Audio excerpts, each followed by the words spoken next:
우리가 함께 예배하는 오늘이 5월 21일입니다. 오늘이 어떤 날이지요?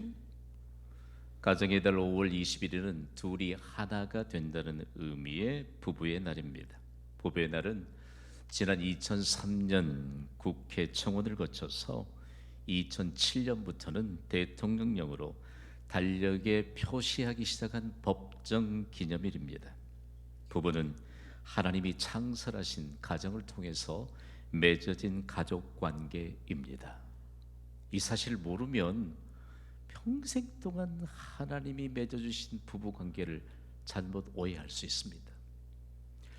오늘 부부의 날을 맞이하고 특별히 온 세상의 모든 만물들을 창조하신 하나님께서 가정이라고 하는 곳이 부부로부터 시작이 되는데, 부부로부터 우리가 지칭하는 모든 세대가 시작된다는 사실들을 하나님이 우리에게 말씀하시기 위해 이곳에 우리를 부르셨습니다. 오늘은 한 번쯤 나는 어떤 세대인가를 좀 돌아봐야 되지 않을까요? 우리는 과연 어떤 세대일까요? 코로나 이후인 요즘 들어서 특이한 세대로 불리는 세대가 있습니다. 여러분 용서하고 들으세요.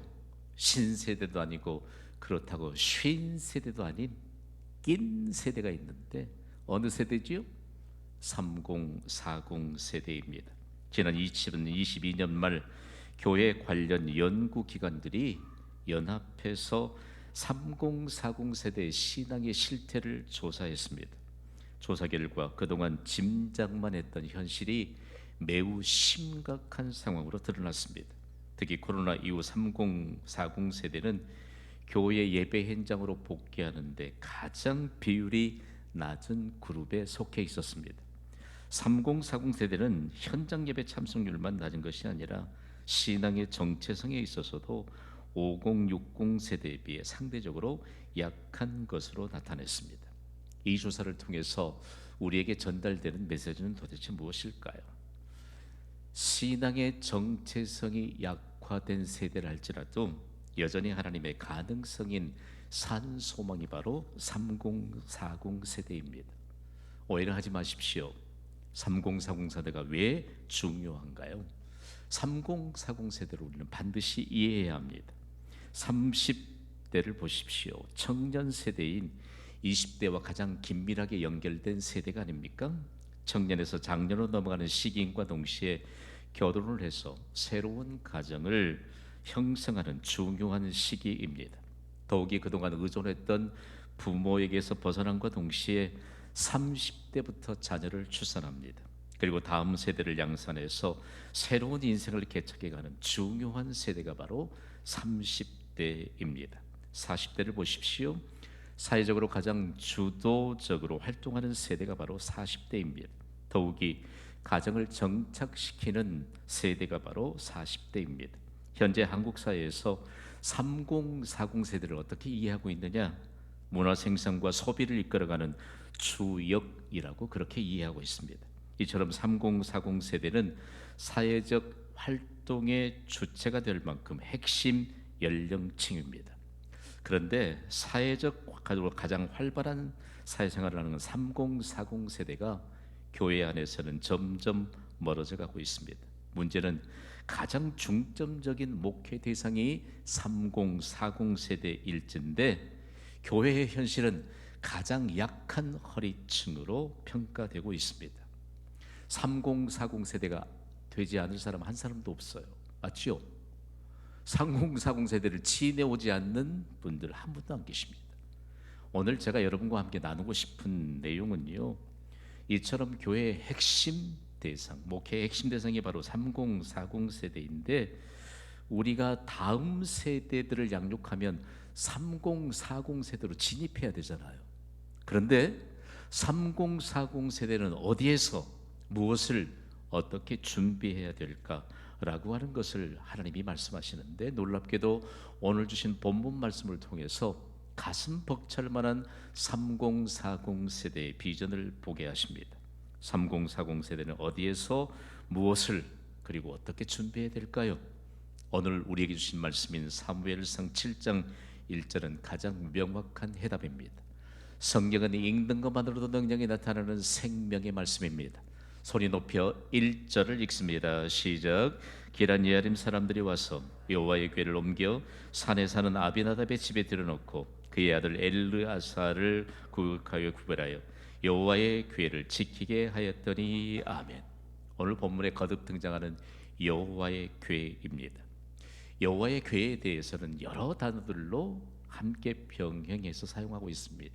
궤, 언약궤, 그리고 이스라엘 하나님의 궤, 증거의 궤, 이렇게 여러 표현을 쓰고 있는데 여호와의 궤 하면 먼저는 하나님의 임재를 상징합니다. 그리고 하나님과의 만남의 장소를 상징합니다. 우리에게 아마 가장 익숙한 표현이 있다면 언약궤가 아니겠습니까? 여러분, 언약궤의 의미를 잘 아십니까? 구원받은 하나님의 백성은 언약궤의 의미를 반드시 이해할 수 있어야 합니다. 하나님은 광야에서 모세에게 언약궤를 만들 것을 명령하셨습니다. 광야는 먹을 것이 하나도 준비되지 않는 곳입니다. 곡식을 아무리 애써 심어도 싹이 트지 않는 곳이 광야입니다. 그래서 여태까지 40년 동안 이스라엘 백성들이 광야에서 최상의 은혜를 누렸느냐? 바로 여기 언약궤의 그 모든 비밀이 담겨 있습니다. 이제 언약궤를 좀 이해할 텐데요. 언약궤 안에는 하나님의 언약과 기적의 증거물을 넣어 두었습니다. 세 가지인데 먼저 하나는 십계명을 새긴 두 돌판이요, 만나를 담은 금 항아리요, 아론의 쌍난 지팡이입니다. 십계명은 하나님의 말씀이지요. 두 돌판의 십계명을 하나님이 직접 기록해 두셨습니다. 여러분, 우리가 하나님의 말씀만 붙잡으면 모든 일에 해답을 얻게 될 줄 믿습니다. 하나님의 말씀이 우리 전부예요. 하나님의 말씀을 붙잡지 않고 다른 거 붙잡으니까 해결되지 않는 일들이 너무 많은 겁니다. 하나님의 말씀을 붙잡는 자에게 하나님의 능력이 임하여 모든 문제를 해결해 주시는 은혜가 임합니다. 십계명을 통해서 말씀에 대해서 하나님의 말씀하시고 그것을 언약궤에 보관하라고 말씀하셨습니다. 다음으로는 만나를 담은 항아리. 요즘 이 시대에도 만나를 먹을 수만 있다면 삼부 예배자들 가운데 다이어트 걱정 안 하는 분 별로 없을 거예요, 그렇죠? 먹어도 살만 안 찌면 얼마나 좋아요, 그렇죠? 그런데 먹으면 살이 끼고, 그렇다고 물만 마시는 것도 아니고, 이 시대의 현대인들이 고민하고 있는 모든 고민을 완전하게 40년 동안 하나님이 없애면서 종합 영양식을 주셨는데 그것이 바로 만나입니다. 만나를 담아서 언약궤에 보관하면서 다음으로는 아론의 쌍난 지팡이입니다. 여러분, 생명력이 없는 나뭇가지에 지팡이에 싹이 트는 것은 오직 하나님만이 할 수 있는 일입니다. 기적인 것이지요. 오늘 3부 예배에도 우리로서는 불가능하지만 하나님의 능력이 임하여 말씀 받는 자들에게 기적의 열매가 맺혀지게 되기를 주님의 이름으로 선포합니다. 이 언약궤는요, 정말 이스라엘 백성들에게 하나님의 임재하심에 대한 상징이죠. 그들이 언약궤를 통해서 얼마만큼 하나님이 함께 하신다는 사실들을 경험하게 됐는지. 그런데 오늘 여호와의 궤, 곧 언약궤가 등장하는 오늘 본문의 배경은 오늘날 하나님의 백성으로 사는 우리의 가슴을 너무 아프게 합니다. 하나님의 선민인 이스라엘은 하나님 없이 사는 이방인들인 블레셋 사람들에게 전쟁터에서 언약궤를 빼앗겨 버렸습니다. 민족적인 비극이죠. 왜 그랬을까요? 하나님이 언약궤를 통해서 항상 하나님의 임재하심을 기억하라고 말씀하셨습니다. 그런데 입술로는 하나님의 이름을 부르면서 마음으로는 하나님과 멀어졌습니다. 그러니까 점점 더 위기가 다가올 때 그들은 믿음도 없이 언약궤를 전쟁터로 가지고 나갔습니다. 그리고 블레셋과의 전쟁에서 그들은 참패를 당했고 언약궤도 빼앗겨 버렸습니다. 믿음 없이 하나님 운운하니까 그들에게 승리가 아닌 무참하게 패배를 안겨준 것입니다. 그렇다면요, 믿음이 전혀 없고 하나님의 존재도 인정하지 않는 블레셋이 겁도 없이 언약궤를 빼앗아 갔는데 블레셋에는 어떤 일들이 있었을까요?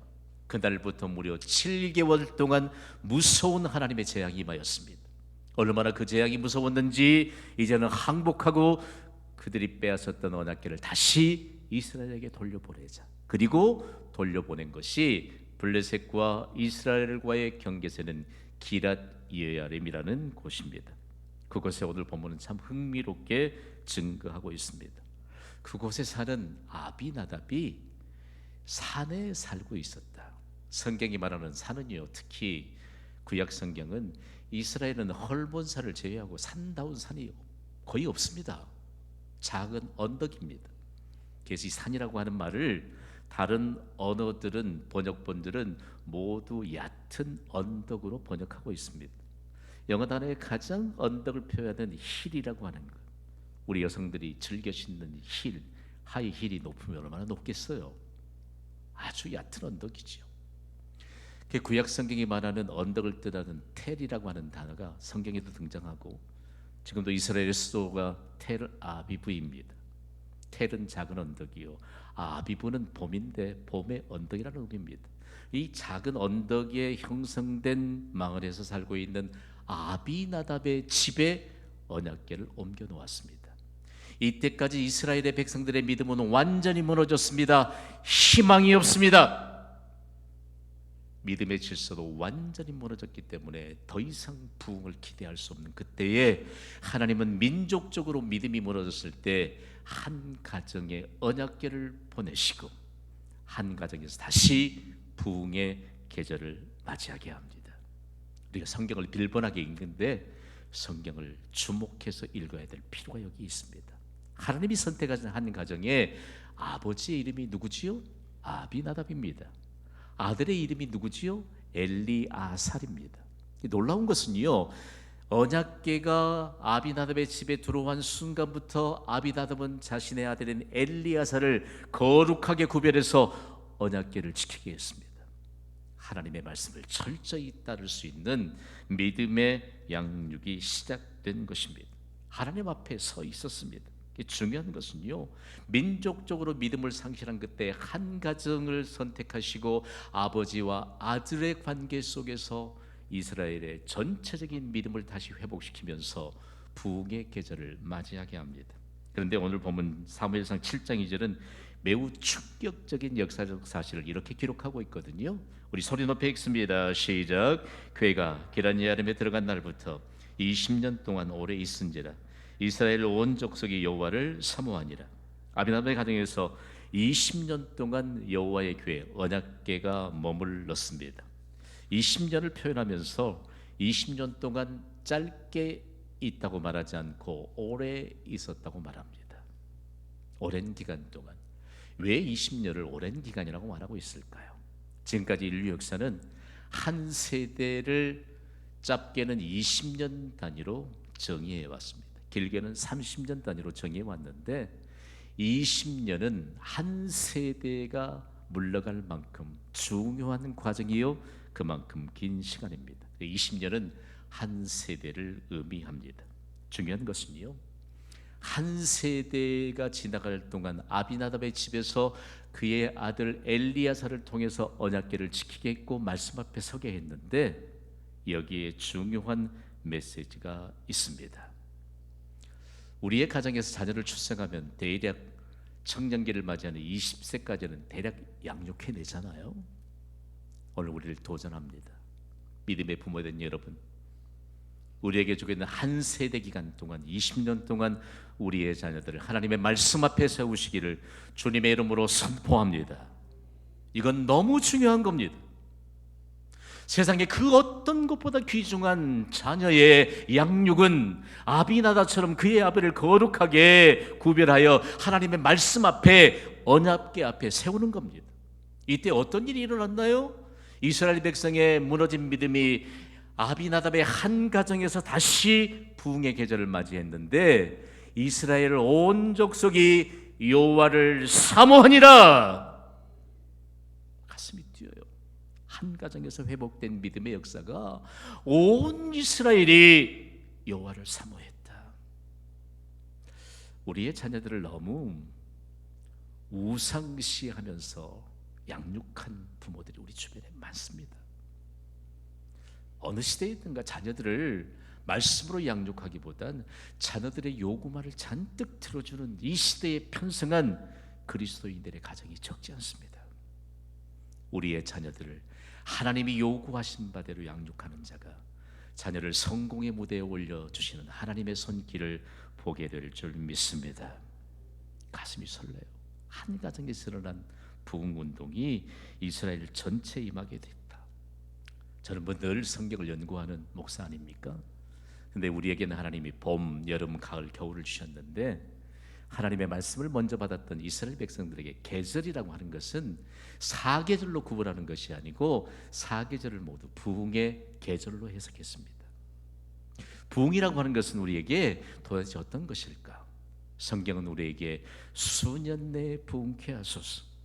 그건 우리가 잘못 생각하면요, 부흥의 기회를 순간순간마다 우리가 맞이할 수 있다 이렇게 생각하면 큰 오해입니다. 부흥의 기회는 단 한 번에 살 기회를 주시옵소서. 절박하게 하나님 앞에 엎드리는 겁니다. 만약에 우리의 자녀들이 믿음을 빼앗겨 보십시오. 다시 믿음을 세우는 건 정말 어려운 일입니다. 우리가 살면서 믿음을 좀 빼앗겨 보십시오. 그 믿음을 다시 세우는 것 너무 어려운 일입니다. 지난 연말에 왜 교회 관련 기관들이 연합해서 30, 40 세대의 신앙의 실체를 집중적으로 조사했겠습니까? 가정이 시작되는 세대, 자녀 출산이 시작되는 세대, 그리고 한 세대에 걸쳐 나가면 다시 또 다른 세대에 대한 하나님의 기대치가 이 땅에 펼쳐져야 되는 가장 중요한 겁니다. 오늘 여러분을 도전합니다. 오늘 우리가 믿음이 있어서 하나님께 예배한다면 우리의 가정에 부흥의 계절이 임하기를 주님의 이름으로 선포합니다. 다른 거 없어요. 가족들에게 필요한 거 많습니다. 우리의 자녀들에게 필요한 거 많아요. 그러나 부흥의 계절을 우리 교회 가정이 맞이하면 자녀들을 돌보실 분은 하나님이신 것을 분명히 나타내 주실 줄 믿습니다. 한 가지의 과제를 좀 풀어야 되는데, 이스라엘 백성들이 모두 다 여호와를 사모하는데 그렇다면 부흥은 저절로 일어나느냐? 이때 영적 지도자인 사무엘 선지자가 이스라엘 백성들에게 회개를 촉구합니다. 그리고 가나안 지역에서 그야말로 자녀 출산과 관련된 가장 적대시해야 될 이 출산과 관련된 이방의 신 하나를 꼭 집어냅니다. 다름 아닌 아스다롯입니다. 아스다롯은 가나안 지역의 여러 여신들 중에 으뜸되는 신인데 사랑과 핑요의 여신입니다. 여러분, 자녀 출산이 절대적으로 하나님의 주권임을 우리는 믿습니다. 우리도 그렇게 믿습니다. 그런데 어느 날 갑자기 자녀 출산 생각하면서 삼신할미를 생각하면 그건 진짜 위험한 일 아니에요, 여러분. 자녀 출산이 하나님의 주권인데 자녀 출산이 삼신할미로 방향을 바꾸게 만드는 신이 아스다롯입니다. 아스다롯을 추종했던 그들에게 있어서 얼마나 많은 빈틈이 있었는지 모릅니다. 그래서 아스다롯을 제거하라고 사무엘 선지자가 민족적으로 선포합니다. 그런데 여러분, 이때의 정황들을 좀 읽어보니까요, 하나님이 자녀를 출산하게 했는데 그 자녀들을 양육하기에 너무 겁이 나는 겁니다. 왜냐하면 주변의 강대국인 블레셋이 호시탐탐 이스라엘을 침략해 오기 때문입니다. 어린 자녀들을 너무 보호하기가 힘든 그 시대입니다. 그러니까 핑계대기 좋잖아요.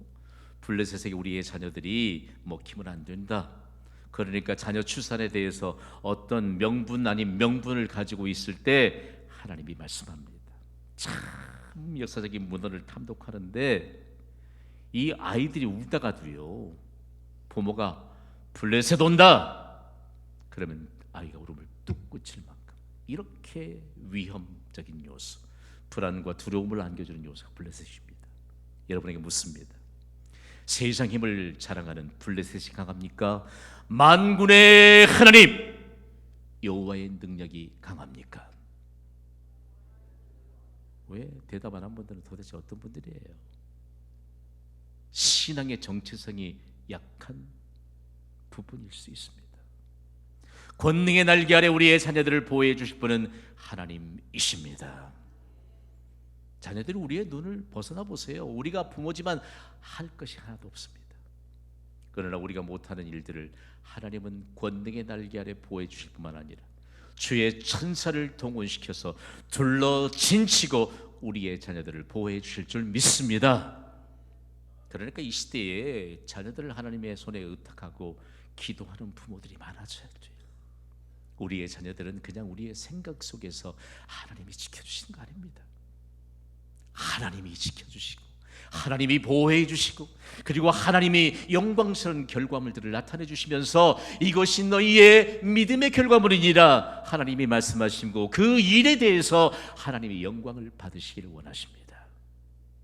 이처럼 자녀들에 관한 불안이 엄습해 왔을 때 선지자인 사무엘의 권면을 이스라엘 백성들이 들었을까요? 오늘 보면 사무엘상 7장 4절은 너무 충격적인 역사를 이렇게 기록하고 있습니다. 읽습니다. 시작.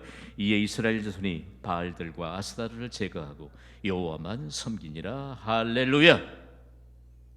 우리가 잘못 생각하고 있는 게 회개를 촉구하는데 회개는 잠시 동안 뉘우치는 게 회개가 아닙니다. 회개는 죄악의 근본적인 원인을 완전히 제거시키는 겁니다. 온전히 하나님께 돌아서는 것, 방향전환이 회개입니다. 오늘 예배는 회개의 증거인 줄 믿습니다. 회개의 증거가 없으면 단순하게 눈물 몇 방울 흘리고 뉘우치다가 다시 원점으로 돌아가요. 우리가 진정으로 회개했을 때 예수 그리스도의 이름으로 죄 사함을 받았습니다. 여기까지만 이해하니까 그 다음에 연결이 안 돼요. 우리가 예수 그리스도의 이름으로 죄 사함을 받은 것이 바로 회개의 일지인데 회개하는 순간 성령을 선물로 받았습니다. 그러니까 우리 인생이 완전하게 차원이 다른 인생으로 달라지는 것이죠. 우리는 회개하고 예수 그리스도의 이름으로 죄 사함을 받았습니다. 성령을 선물로 받았습니다. 성령께서 내 안에 계십니다. 성령께서 우리의 믿음을 통해서 강력하게 역사하십니다. 때로는요, 이단들이 너무 득세하고 믿음 없는 사람들의 말이 너무 높아지게 될 때 하나님이 기도의 자리에서요 약속의 말씀들을 기억하게 하세요. 이단의 세력들, 불신앙의 세력들은 한 길로 의기양양하게 들어오지만 성령께서 음성을 바라시면 일곱 길로 혼비백산에서 떠나가게 될 줄 믿습니다. 우리 경신교회 역사예요. 개개인을 보면 내 개인의 신앙의 역사예요. 우리 모든 예배자들의 신앙의 역사인 줄 믿습니다. 겁내지 마세요. 하나님의 능력으로 되지 않는 게 어디 있을까? 민족적인 회개로 미스바의 부흥이 일어납니다. 그러면 회개의 증거가 있으니까 미스바로 모이라. 그리고 민족적으로 함께 하나님과 기도하기 위해 온 백성들을 다 불렀는데 기도하러 모이는 하나님의 백성들의 손에 무슨 무기가 있겠어요? 기도의 손이면 되죠. 그런데 블레셋이 그 기회를 엿봐서 다시 이스라엘을 침략해 옵니다. 완전 무장을 하고 오는데 이스라엘 백성들이 그 모습을 보고 두려워합니다. 사무엘 선지자여 우리를 위해 기도해 주십시오. 사무엘이 하나님께 번제를 드리고 기도하기 시작합니다. 우리처럼 찬양하고 예배가 시작된 것입니다.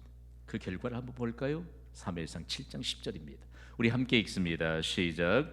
사무엘이 번제를 드릴 때 블레셋 사람이 이스라엘과 싸우려고 가까이 오매 그날에 여호와께서 블레셋 사람에게 큰 우레를 발하여 그들을 어지럽게 하시니 그들이 이스라엘 앞에 패한지라. 아멘. 하나님은 맞춤형으로 응답하십니다. 여러분 기도하기를 더 즐거워하세요. 기도 시간에 그리고 기도의 자리를 향해 사모하는 마음을 가지세요. 하나님께는 우리가 상상할 수 없는 상상을 초월하는 강력한 무기가 있습니다.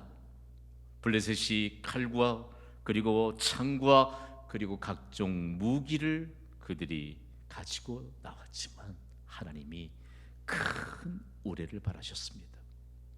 천둥 소리가 나면 죄 지은 사람들은 입을 뒤집어 쓴다고 그래요. 나는 그런 경험이 별로 없어서 모르겠습니다. 같은 장소에서 같은 큰 우레소리를 들었습니다. 그런데 블레셋 군대들은 혼비백산에서 패하고 말았습니다. 그러나 동일한 장소에서 큰 우레소리를 들었던 이스라엘에게는 승리의 함성이 울려 퍼졌습니다. 오늘 우리의 귀는요 하나님의 말씀을 들을 수 있도록 열려야 할 줄 믿습니다. 오늘 이 예배가 예배는 도대체 어떤 의미일까? 오늘 하나님의 백성들을 완전하게 승리하게 하시는 놀라운 능력을 예비하시고 예배를 우리를 부르셨습니다. 그러면서 하나님께는 하나님만이 가진 강력한 무기가 있느니라. 그러면서 결론적으로 이런 메시지를 한 가정의 부흥과 민족적인 부흥을 향해서 보여주시면서 우리에게 말씀하세요. 다 함께 선포합니다. 시작. 가정마다 부흥의 계절이 임하게 하소서. 해답이에요. 우리의 가정에 부흥의 계절이 임하기를 축복합니다. 우리의 가정에 부흥의 계절이 임하면 돼요. 그런데 도대체 이 말씀과 함께 더불어서 우리는 무엇을 어떻게 받아야 될까요? 가정마다 부흥의 계절이 임하는 것이 진정한 복입니다. 교회는 가정마다 부흥의 계절이 임하도록 3040 세대를 위한 준비를 해야 합니다. 지난해 말 신앙실태조사에서 3040 세대의 가나안 성도 비율이 32.9%였습니다. 가나안, 약속의 땅 가나안이 요즘 들어서 이렇게 권위가 추락된 단어로 변질됐다니까요. 가나안 거꾸로 하면 뭐지요? 안 나가요, 안 나가. 어디 안 나가요? 교회 안 나가요. 여러분 행여라도 교회에 안 나갈 생각을 좀 접으시기를 바랍니다. 우리의 가족들이 교회가 별로 중요하지 않아, 이런 생각을 심어주면 그 열매는 여러분이 거둘 것입니다. 행여 여러분을 바라보면서 주위에 이웃 한 사람이라도 교회 별로 중요한 거 아니야, 교회 안 나가, 이와 같은 메시지를 여러분이 삶으로 전달한다면 그 열매를 누가 거둘 것입니까? 이런 상황 속에서 오늘 우리는 3040 세대를 향해 무엇을 준비해야 될까요? 여러분, 그렇다고 3040 세대만을 위한 복음은 없습니다. 그러면 진정으로 3040 세대를 준비하는 복음은 뭘까? 교회가 3040 세대를 위해 준비하는 것입니다. 경신교회는 무엇을 준비해야 할까요? 무엇보다 교회는 믿음을 바탕으로 3040 세대의 자녀 출산을 축하할 수 있는 믿음의 준비를 해야 합니다. 새로운 자녀들이 출산을 맞이하면 우리 정말 믿음으로 축하할 바탕들을 함께 준비합시다. 그리고 3040 세대와 함께 자녀를 양육할 수 있는 기반을 마련해야 합니다. 물어보면 너무 자녀 양육이 버겁대요. 그러나 교회가 자녀 양육을 위해 함께 갈 수 있는 이런 기반들을 마련하면 힘을 얻게 될 것입니다. 다소 생소할까요? 경신교회는 이제 유모차를 싣고 교회에 출석하는 3040 세대를 위한 주차장을 배려해야 할 것입니다. 이제는 교회 공간마다 기저귀 가리대가 더 많이 배치돼야 할 것입니다. 현재도 운영 중인 수유실도 보다 더 잘 갖춰야 할 것입니다. 가정마다 맞이해야 될 부흥이 하나님이 세우신 가정에서 자녀 출산과 그리고 자녀 양육으로부터 시작되기 때문입니다. 선포합니다. 경신교회를 통하여 모든 가족이 민족적인 부흥을 맞이했던 아비나답과 엘리야살처럼 하나님의 언약궤 앞에서 부흥의 계절을 맞이합시다. 국가적인 과제도 함께 풀어갑시다. 다시 100배의 복을 받아 이런 아름다운 3040 세대를 준비하며 민족적인 부흥의 계절을 맞이할 수 있는 근거를 마련하는 교회가 될 수 있기를, 우리 가정이 될 수 있기를 주님의 이름으로 축원합니다.